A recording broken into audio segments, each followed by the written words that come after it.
Alright, so Kling 3.0 just got released a few hours ago, and luckily I got the exclusive access of it, and I've been testing it for a while now. So in this video I'm gonna tell you exactly what Kling 3.0 is and what it brings onto the table. Now while I'm talking to you on this one, you might be thinking that okay, this is another hype video on the AI model that just got released, just getting the views out of it. But no, you need to listen to this because this is fundamentally different, and Kling 3.0 is actually better at a lot of things. So in this video we are going to cover everything. So without any further ado, let's start with this. First we are going to talk about the problem with the existing video models that were there. Up until now, what was happening is we write the prompt, we hit the generate, and we hope for the better results. We are not sure like what we will be getting. If we don't get the result, we need to regenerate it. If we don't get the proper character consistency, we need to regenerate it.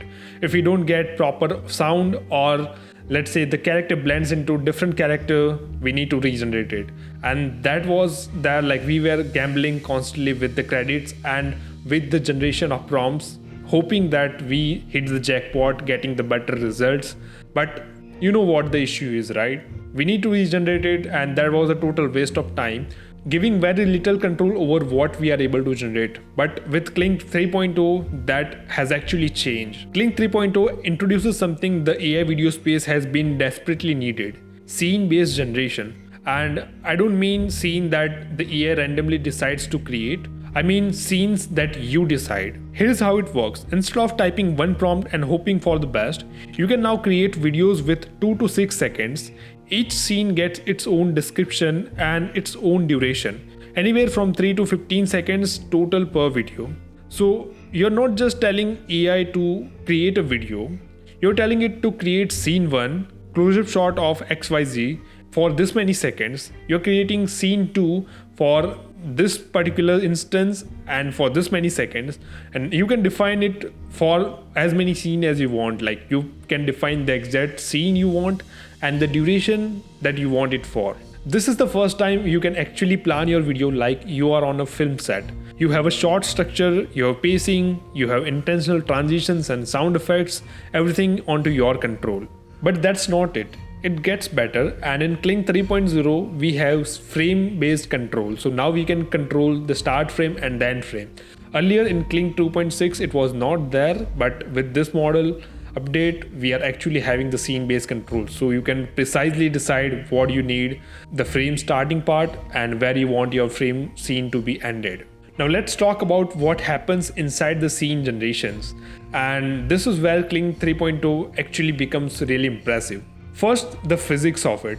So Kling 3.0 has generally good physics simulations, gravity, inertia, momentum. It all actually works, and all the things which are happening in there, they have realistic looking physics into it.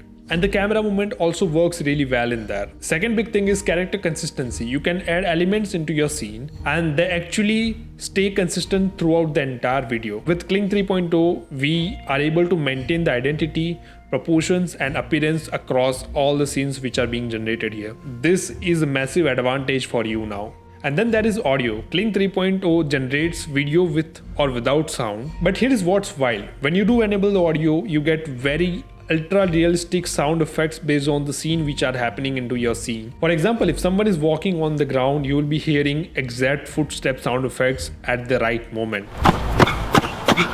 This level of detailing brings a lot of realism into the videos that you generate using it. Now after listening to this, what comes to mind is like what exactly Kling 3.0 is good at. And based on what I have seen and what I have observed, here are the points where Kling 3.0 really excels. First is camera movement. It is incredibly good at it. You want to take macro shots, close-up shots, it is phenomenal at it. Second is physics driven scenes. Whenever you need realistic physics, Kling 3.0 gonna do the best work there. Then let's say we want perfect sound effects added into the video.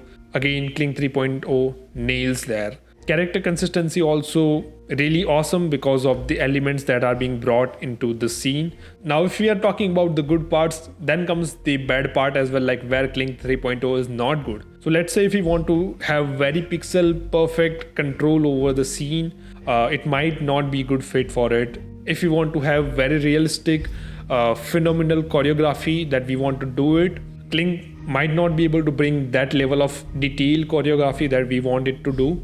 So those are some of the fields where Kling 3.0 might lack, which we are hoping to get fixed in the upcoming upgrades that we will be having, maybe for example in Kling 5 or 6. And now to wrap this video up, here is the bottom line.